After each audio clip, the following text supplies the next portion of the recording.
자, 강령 부분에서 이제 두 번째 부분에 대해서 조금만 더 하고 또 다음 단계로 넘어가고 싶습니다. 왜냐하면 우리가 지금 이제 경건한 성경 교사로서의 삶을 지금 목적으로 하고 있는데, 이 경건이라 하는 것이 그냥 몇 말씀을 모아서 이게 제시하는 것이 진정한 경건한 삶을 살도록 우리가 성도들에게 가르친다든지 설교할 수 있는 것이 아니라, 이미 이제 성경 말씀을 조직적으로 연구한 결과 그것을 토대로 해서 성도들에게 경건한 삶을 살 수 있도록 어떻게 할 것인지, 그 결과물이 이렇게 조신학을 통해서 이렇게 나오기 때문에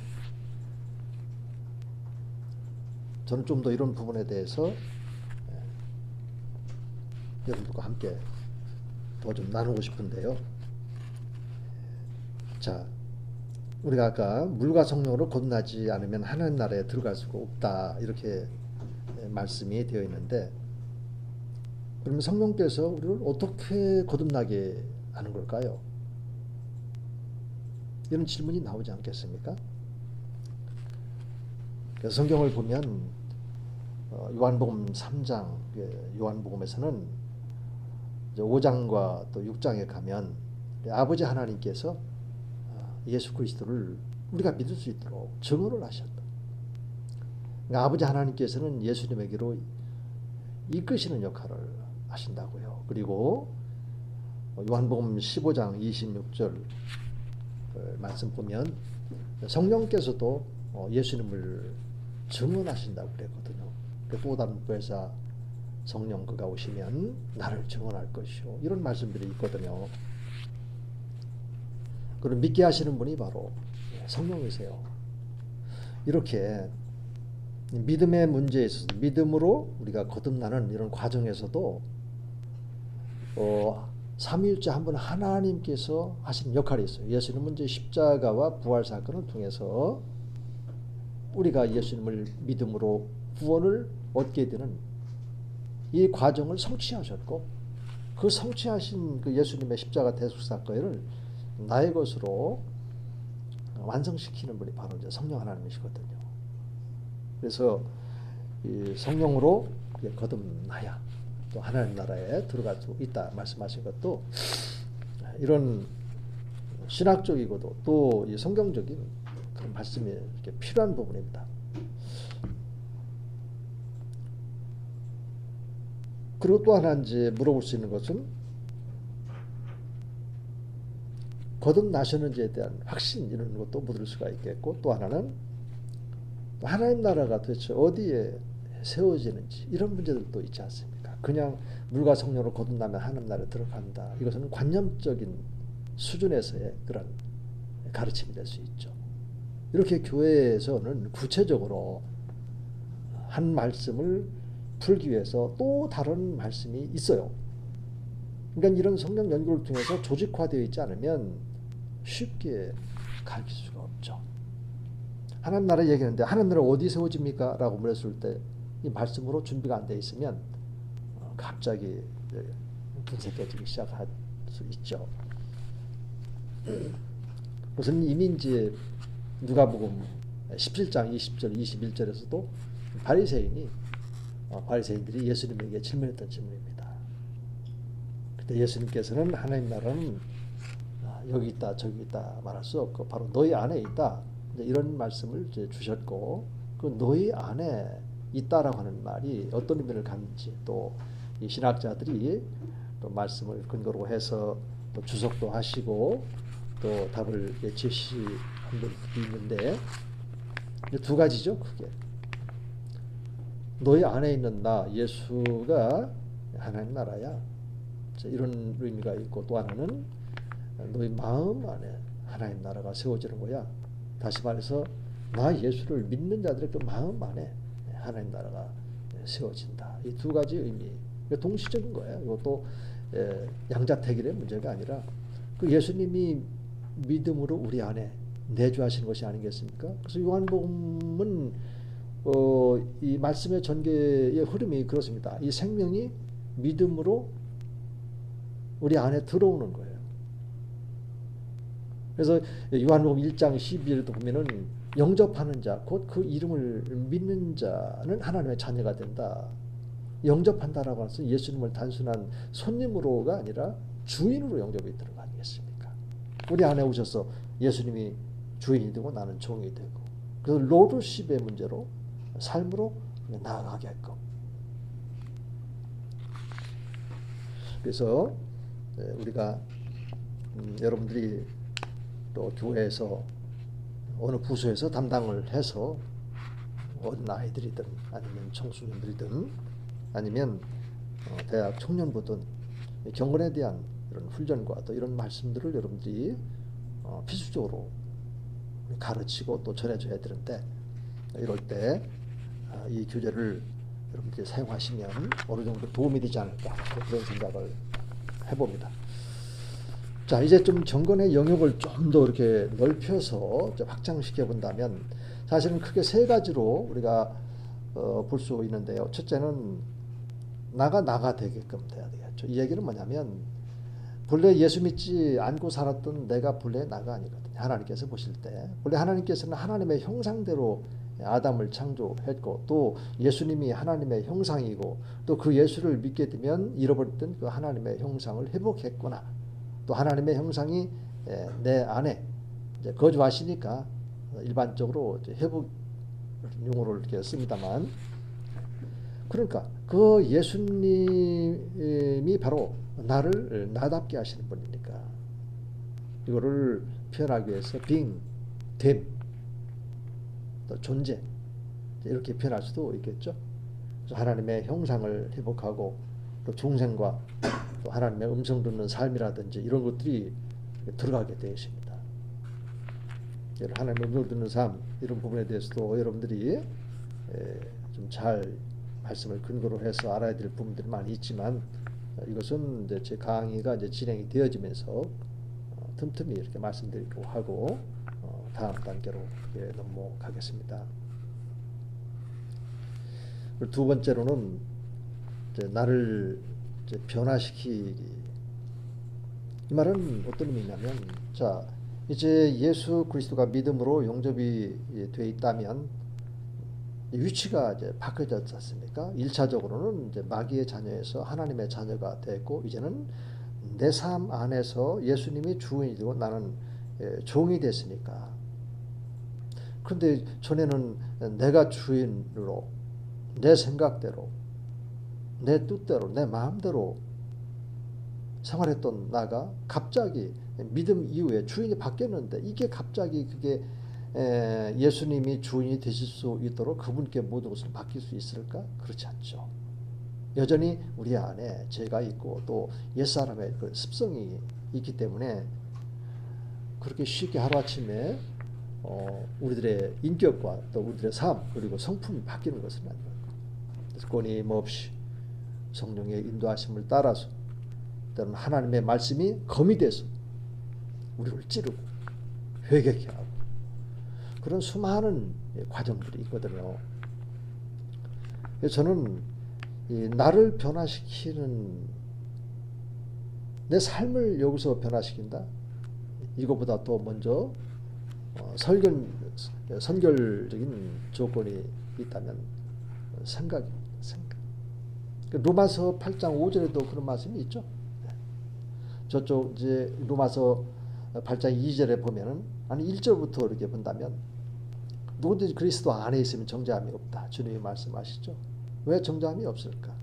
그리스도 안에 있는 생명의 성령의 법이 죄와 사망에서 해방시켰다. 어떤 방식으로 해방시켰을까요? 우리 예수님께서 죄 있는 육신의 문양으로 오셨을 때 바로 율법의 요구를 이루려 합니다. 그 예수님을 믿게 하시는 우리 성령 하나님께서 죄와 사망에서 우리를 해방시켰으니까 종말론적인 관점에서 이제는 해방시켜 나가는 것입니다. 5절로 가면 영을 따르는 자는 영의 생각을 하나니 생명과 평안이요 또 육을 따르는 자는 육의 생각을 하나니 사망이라. 이제 이런 말씀이 나와 있어요. 사실 그렇습니다. 우리가 생각이 바뀌지 않으면 우리의 행동이 바뀌기는 어렵죠. 이제는 나와 여러분들의 그런 그 생각이 이제는 내 생각에서 하나님의 생각으로. 이거는 이제 예수님께서 제자 12제자들을 훈련시킬 때에도 그 베드로가 그런 훈련을 받지 않습니까? 주여 그리하지 마옵소서. 주님께서는 앞절에서 이제 예루살렘에 들어가서 장로들과 또 서기관들에게 제장들에게 잡혀서 죽었다가 다시 살아나야 된다 이런 말씀하셨을 때 주여 그리하지 마옵소서 항변했다고 그랬습니다. 그때 주님께서 말씀하실 때 사탄아 내 뒤로 물러가라. 내가 지금 하나님의 일을 생각하는 것이 아니라 사람의 일을 생각하는 거다. 이런 하나님의 생각 또 하나님의 일, 사람의 생각, 사람의 일 이런 말씀들에 대해서는 또 고린도전서 2장에도 가보면 있고요. 성경 몇 군데에 그렇게 서로 대칭적인 관계 속에서 표현된 말씀들이 있죠. 이 생각을 바꾸는 겁니다. 부정적인 생각에서 이제는 긍정적인 생각으로 우리를 변화시켜 나가시는 이 성령의 인도하심을 따라서 이것이 가능하게 되어 있거든요. 내 의지로 생각 바꿀 수 있는 문제가 아닙니다. 그래서 성령 하나님께서 우리 마음 안에 내주하시는 것도 바로 이런 목적 때문에 그렇거든요. 구약에서도 이미 에스겔서 11장 19절부터 21절 말씀도 보면은 있고 또 에스겔서 36장 그 26절에서 28절에도 그런 말씀이 나와 있죠.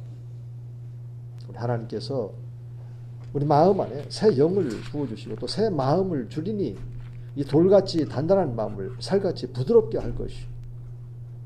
그때에서야 하나님께 주신 윤리와 규례 법도를 지키고 그런 사람들을 내 백성으로 삼고 나는 그들의 하나님이 될 거야.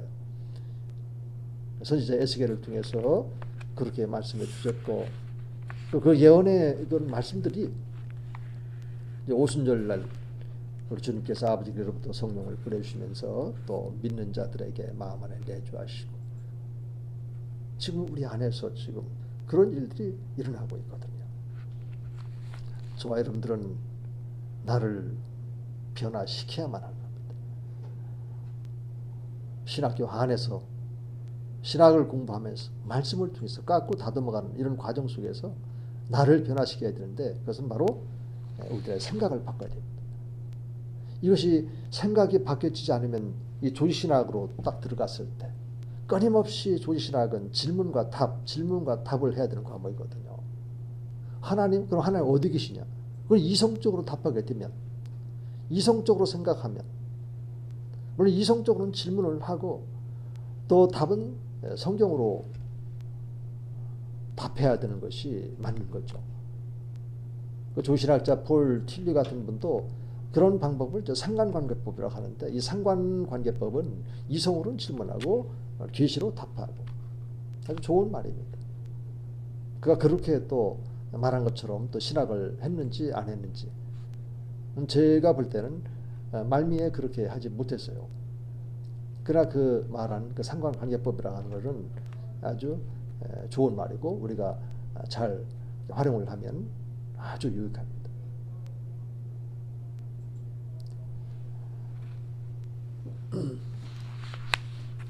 그래서 우리의 그런 그 생각이 바뀌지 않으면 항상 나의 이성적인 생각을 가지고 이 성경 말씀을 해석하려고 한다든지 또 나의 이성적인 그런 생각을 가지고 또 신앙생활도 그렇게 하려고 하는 많은 그런 성도들이 있거든요.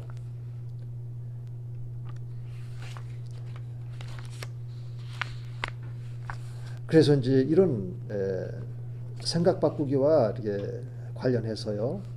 저는 이제 여러분들에게 요한복음 1장 그 4절 말씀을 꼭 좀 이렇게 소개해 드리고 싶습니다. 4절에 보면은 예수님이 이제 생명이시죠. 생명이 사람들을 비추는 그 빛이라고 이렇게 표현하셨습니다. 그러니까 나의 그런 그 이성이 나의 그 혼이 하나님이신 또 생명이신 생명으로 우리 안에 지금 내주하시는, 그래서 또 이 생명의 근원자이신 예수님에게 비추지 않으면 우리 생각이 바뀌기 어렵죠. 그래서 이런 문제로 고민하고 또 때로는 갈등하고 심각한 문제의식 속에 잠겨 있으면서 몇 날 며칠을 이 문제를 어떻게 해결할 수 있을까 고민했던 사람들 가운데 이 초기교회 교부 터툴리안이라는 분이 있어요. 그래서 이분은 답을 어떻게 제시했냐면, 아무래도 그 인간의 이성 그리고 그 지식보다는 신앙이 위에 있어야만 되겠더라. 그래서 이분은 너무나 이렇게 아주 극단적으로 이렇게 표현을 했는데요. 예를 들어서 뭐 예루살렘과 아테네가 무슨 상관이 있겠나, 그리고 교회와 아카데미가 무슨 상관이 있겠나. 그래서 이성과 또 신앙을 이렇게 분리시켜 놓는, 그러면서 이제 신앙이 위에 있다 이런 주장을 이렇게 했거든요. 또 그런가 하면은 어거스틴이라든지 또 이런 분들 이렇게 보면은 이분은 이제 초기에는 철학적인 그런 사유를 했어요. 근데 이제 그가 회심하고 다시 하나님께로 돌아와서 이 후기 들어서는 이성적인 사유에서 신앙적인 사유로 이렇게 전환이 되어집니다. 그래서 아주 유명한 말을 했는데, 내가 알기 위해서 믿어야 되겠더라. 믿음이 오니까 알아지더라. 이런 공식이죠. 자, 그런 것처럼 이분들이 다 성서신학자이면서 조지신학자들이 아니겠습니까? 우리가 조지신학을 잘 하기 위해서는 이렇게 그런 경건의 그런 그 과정을 통해서 먼저 우리의 생각이 변화가 되지 않으면 삶이 변할 수가 없어요. 또 생각이 변하지 않으면 성경을 나의 이성으로 보게 되어져요. 그렇지 않습니다. 시편 119편 130절 또 131절에 보면은 내가 성경 말씀을 열면 빛을 비추사 그 말씀을 깨닫게 하나니 하나님 말씀에 대해서 제가 헐떡이나이다. 이런 말씀도 이렇게 나와요. 자, 왜 다윗이 그런 말씀을 또 증언할 수 있도록 우리 성령께서 다윗을 감동시켜 주셨을까요? 우리가 성경을 볼 때 내가 본 것이 아니다는 겁니다.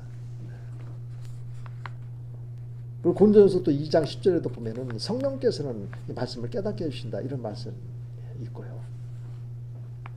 또 엠마오로 가는 두 사람에게도 또 우리 주님께서 말씀을 풀어주실 때 우리의 마음이 뜨겁지 않았답니까? 이런 고백하는 이런 장면도 나오고 있고. 자, 제가 너무 많은 말씀을 여러분들에게 드린 것 같은데 좀 지루할 수도 있고 하니까 이런 정도로 이렇게 해서 경건 부분에 대해서는 좀 마무리를 지으려고 합니다. 마지막 하나가 남았거든요. 다시 말해서 나의 삶을 그럼 어떻게 변화시킬 수 있겠는가, 이 부분이 남아있는데 이 부분은 아까 말씀드린 것처럼 그렇게 쉬운 문제가 아닙니다.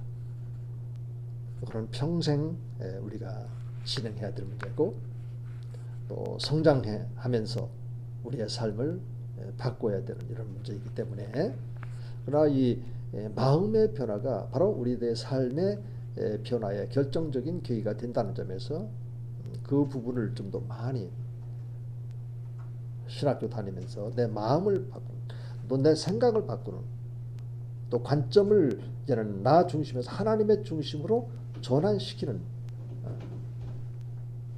이런 나를 내 생각을 변화시키는 이 부분에 좀 중점을 두게 되면 그 열매로서 나의 삶이 조금씩 이렇게 변화되고 있는 것을 여러분들이 경험할 것입니다. 저도 그 과정을 거쳐서 아직도 부족하지만 여기까지 이루고 보니까 또 여러분들에게 인생의 또 선배로서 그런 부분에 대해서는 좀 이렇게 권면의 말씀으로 드리고 싶습니다.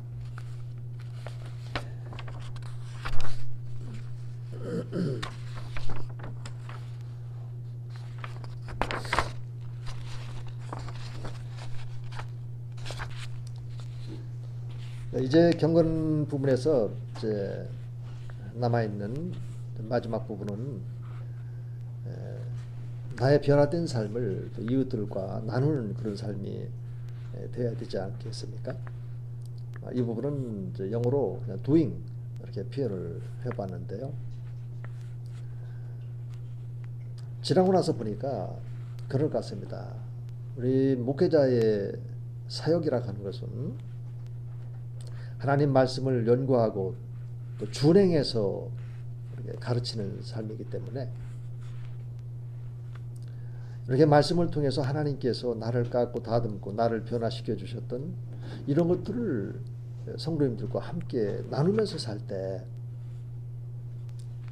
성도님들의 그런 그 생각을 바꾸고 또 그분들의 그런 삶을 바꾸는데 어떤 모범적인 역할을 할까요? 이제 본을 이렇게 보여줄 수 있는 이런 측면이 있는 것 같습니다.